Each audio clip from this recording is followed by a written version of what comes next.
of Africa.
Turning the educational system around was the most daunting challenge, in the sense that when I talked about the university, I think this was the stadium when I said for the Gambian people, for education, the sky would be the limit.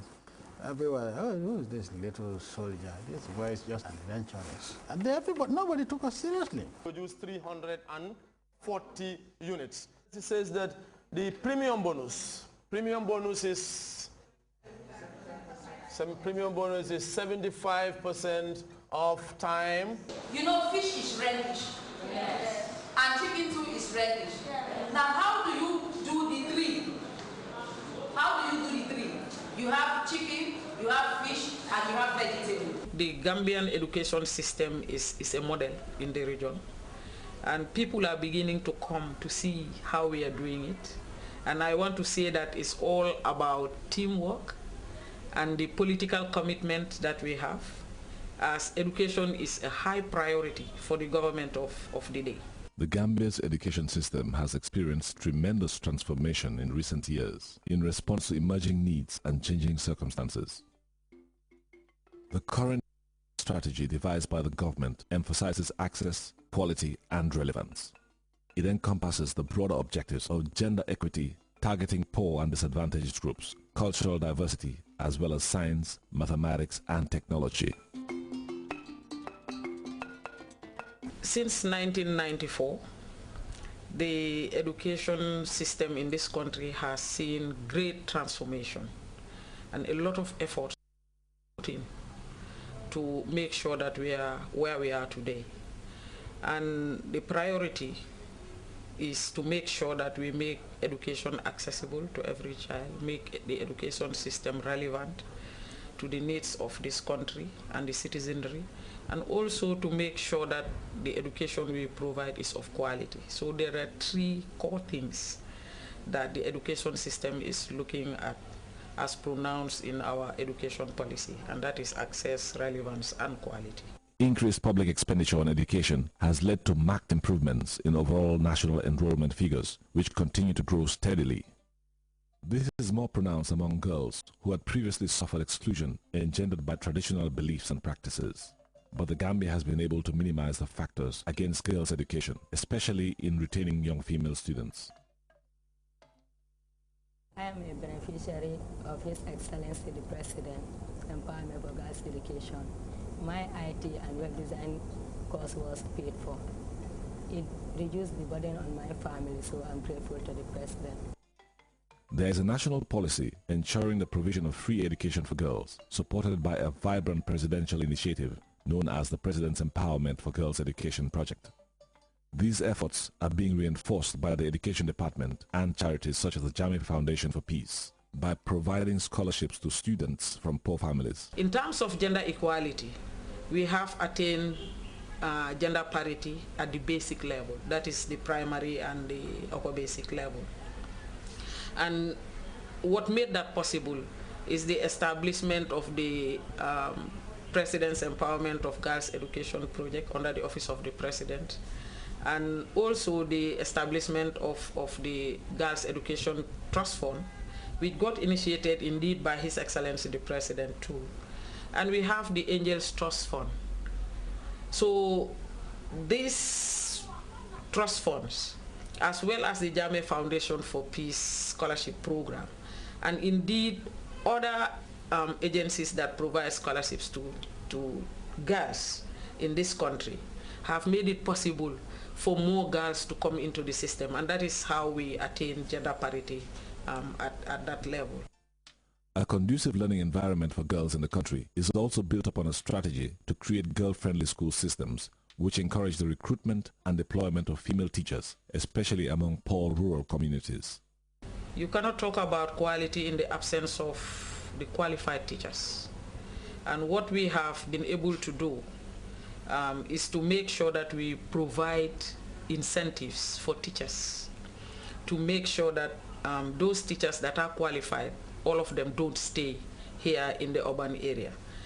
The way we have ensured that they go up country is for us to create incentive packages like housing for teachers, as well as allowances for those that go up country.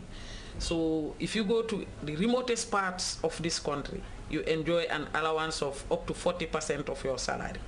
That is helping us take qualified teachers from the urban area to go to the rural areas. This is Sabali's dream house. This is the kind of house where Sabali wants to live in. And Sabali, what's the concept of this house?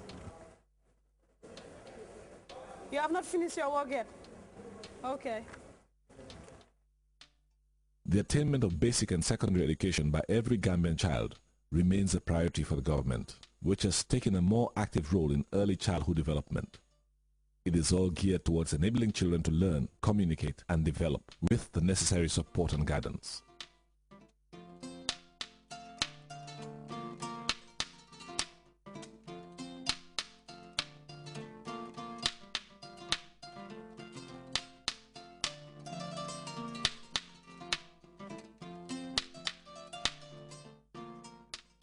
An unprecedented number of daycare centers and nursery schools operate in the country, monitored and assessed by education authorities. Prior to 1994, there were limited numbers of primary and upper basic schools, and as well as secondary schools. I can even say that prior to 1994, we had only 2 government schools. That's Armitage School and Gambia Senior Secondary School. To date, we can boast of, in terms of secondary schools, about 44 public schools. And that does not include the schools being run by the private sector. And if you add that, what the private sector is doing to the public schools, you're talking about over 80 schools in this country in terms of secondary schools. In terms of primary and upper basic schools, you're talking about over 400 schools in this country to date, from 1994 to date. We have 6 bananas. 1 banana. 1 banana. 4 bananas. 5 bananas. The Gambia follows the 934 system, which begins at the lower basic level and targets a minimum school career of 9 uninterrupted years for every child.